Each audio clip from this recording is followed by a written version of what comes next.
میری اور آپ کی بیٹی اگر گھر میں باپردہ ہے، غیر محرم سے باتیں نہیں کرتی،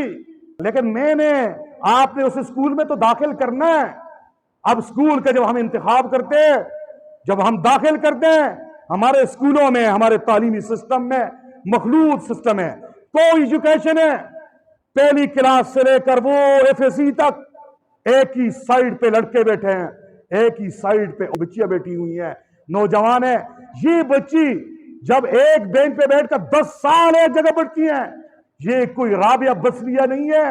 یہ لڑکے جنید بغدادی نہیں ہے۔ اللہ والوں نے لکھا ہے اگر ایک کمرے میں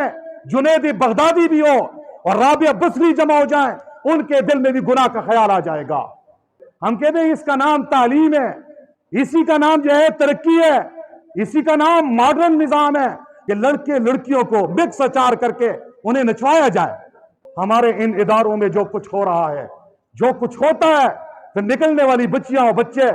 جی مستقبل میں جو کام کرتے ہیں، ان میرے سادہ لو مسلمان کی عزت کی چادر تار تار ہو جاتی ہے۔ ایسے واقعات سننے میں آتے ہیں، چھپ کے ایسے نکاح بھی کیا ہے، باپ کو پتہ نہیں ہے، ماں کو پتہ نہیں ہے، بھائیوں کو پتہ نہیں ہے، ان کی بہن کا نکاح دوسرے سے ہو چکا ہوتا ہے۔